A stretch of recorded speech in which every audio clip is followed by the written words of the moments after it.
53년입니다. 뉴욕 닉스가 다시 NBA 정상에 오르기까지 걸린 시간이 무려 53년입니다. 마지막 우승이 1973년이었으니까 사실상 지금 NBA를 보는 많은 팬들은 닉스가 우승하는 장면을 처음 본 거나 마찬가지죠. 뉴욕이라는 도시, 메디슨 스퀘어 가든이라는 상징성, 그리고 항상 뜨거운 팬덤. 이름만 놓고 보면 언제든 우승해도 이상하지 않은 팀처럼 보이지만 실제 닉스의 시간은 그렇게 쉽게 흘러가지 않았습니다. 기대가 컸던 시즌도 있었고 스타 선수들이 지나간 시기도 있었고 이번엔 진짜 다르다 싶었던 순간들도 있었지만 결국 마지막에는 늘 우승까지 닿지 못했습니다. 그래서 닉스의 우승은 그냥 한 팀이 우승했다는 정도의 이야기가 아닙니다.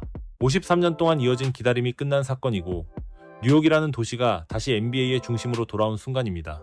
그리고 그 중심에는 한 명의 작은 가드가 있었습니다. 제일런 브런슨. 파이널 5차전 45점으로 파이널 MVP를 받으며 뉴욕의 우승을 이끈 남자. 이제 브런슨은 단순히 잘하는 가드가 아닙니다. 뉴욕의 얼굴이 됐고 뉴욕 팬들이 가장 믿는 선수가 됐고 어떻게 보면 53년의 저주를 끝낸 뉴욕의 왕이 됐습니다. 근데 재밌는 건 브런슨이 처음부터 이런 선수로 평가받았던 건 아니라는 겁니다. 1순위 지명자도 아니었고 압도적인 피지컬을 가진 선수도 아니었고 NBA가 처음부터 기다리던 차세대 슈퍼스타도 아니었습니다. 오히려 브런슨의 커리어는 계속 의심받는 쪽에 가까웠습니다. 대학에서는 모든 걸 증명했지만 NBA 드래프트에서는 2라운드 33순위였습니다. 댈러스에서는 루카 돈치치 옆에 조연이었습니다. 뉴욕으로 이적했을 때도 과연 이 선수를 1옵션으로 뉴욕이 우승이 가능할까라는 의심이 있었습니다. 근데 브런슨은 그 의심들을 하나씩 깨버렸습니다. 오늘은 제일런 브런슨이 어떻게 의심받던 작은 가드에서 53년의 기다림을 끝낸 뉴욕의 왕이 됐는지 한번 이야기해보겠습니다. 먼저 브런슨의 이야기를 제대로 보려면 NBA가 아니라 대학 시절부터 봐야 합니다. 브런슨은 빌라노바 대학교 시절부터 이미 이기는 법을 알고 있던 선수였습니다. 화려한 하이라이트를 계속 만드는 타입이라기보다는 팀이 이기기 위해서 지금 뭘 해야 하는지 아는 선수에 가까웠죠. 언제 직접 공격해야 하는지, 언제 동료를 살려야 하는지, 언제 템포를 늦춰야 하는지, 언제 흐름을 다시 가져와야 하는지. 이런 부분에서 브런슨은 대학 시절부터 굉장히 완성형에 가까운 가드였습니다. 덕분에 실제로 빌라노바는 브런슨과 함께 NCAA 정상에 올랐고 브런슨 본인도 대학 무대에서는 이미 최고의 가드 중 한 명으로 평가받았죠. 여기서 중요한 건 단순히 우승 경험이 있다는 게 아닙니다. 브런슨은 어릴 때부터 좋은 팀 안에서 리더 역할을 해본 선수였다는 게 핵심이죠. 많은 선수들이 NBA에 와서야 팀을 이끄는 법을 배우는데 브런슨은 이미 대학 시절부터 그 감각을 가지고 있었습니다. 본인이 돋보이는 법보다 팀이 이기는 법을 먼저 배운 선수. 이게 브런슨이라는 선수를 이해하는 첫 번째 포인트입니다. 근데 NBA 평가는 조금 달랐습니다. 대학에서 아무리 잘했어도 NBA는 또 다른 무대니까요. 2018년 NBA 드래프트에서 브런슨은 댈러스 매버릭스에 전체 33순위로 지명됐습니다. 2라운더, 전체 33순위. 이 숫자가 브런슨 커리어를 이야기할 때 굉장히 중요합니다. 대학에서는 이미 우승도 했고 개인상도 받았고 포인트 가드로서 완성도도 높았습니다.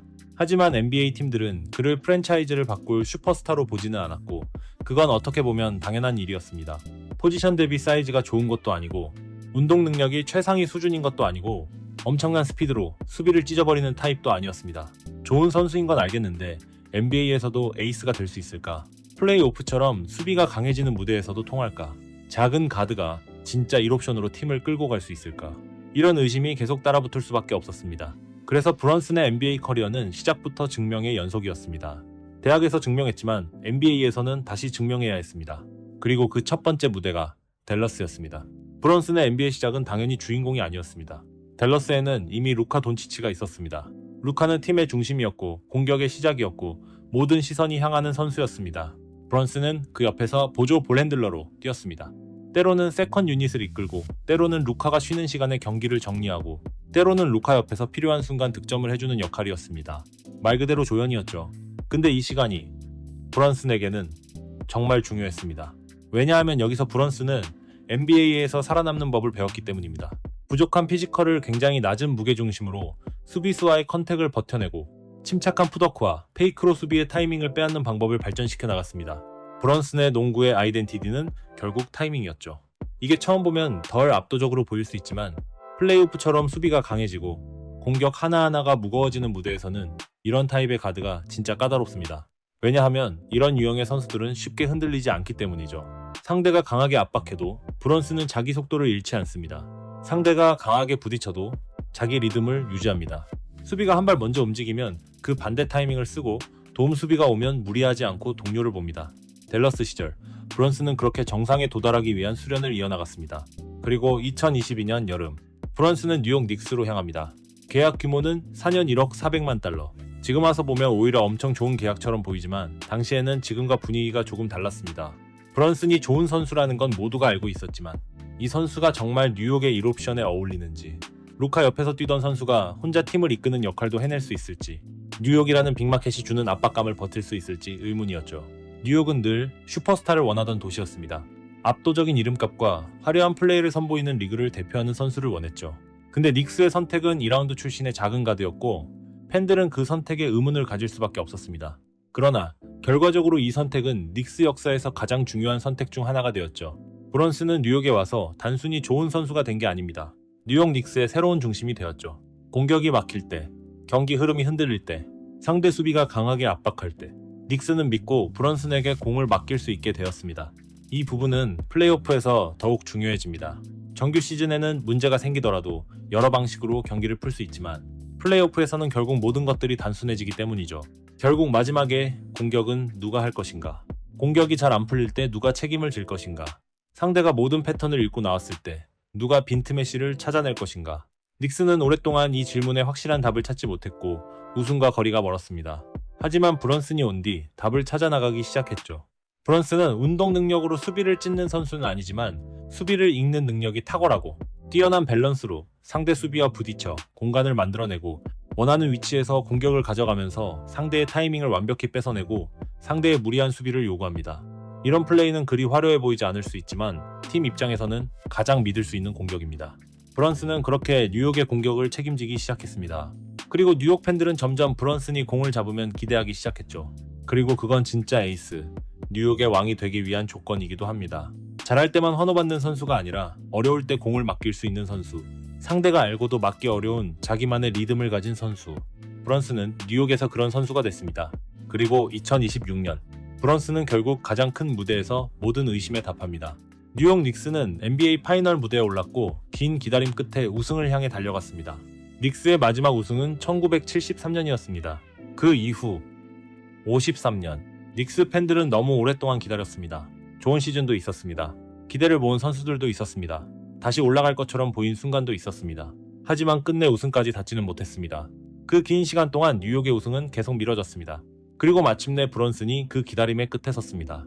시리즈를 3대1로 리드하던 상황, 대망의 파이널 5차전. 브런슨은 45점을 기록했습니다. 가장 큰 경기에서, 가장 큰 무대에서, 가장 큰 책임을 짊어진 선수가 가장 큰 답을 내놓은 겁니다. 이후 브런슨은 파이널 MVP를 차지했습니다. 그리고 뉴욕 닉스는 53년 만에 다시 정상에 올랐습니다. 이 장면이 상징적인 이유는 단순히 브런슨이 많은 점수를 넣었기 때문이 아닙니다. 그의 커리어 전체가 이 순간을 위한 그간의 노력이 인정받는 순간이었기 때문입니다. 2라운드 33순위, 루카 돈치치 옆 조연, 뉴욕 이적 당시의 의심, 작은 가드라는 한계, 슈퍼스타가 될 수 있느냐는 질문. 그 모든 것을 지나 브런슨은 결국 뉴욕의 우승을 이끄는 얼굴이 됐습니다. 브런슨은 남들보다 높이 뛰어서, 남들보다 빠르게 달려서 왕이 된 것이 아닙니다.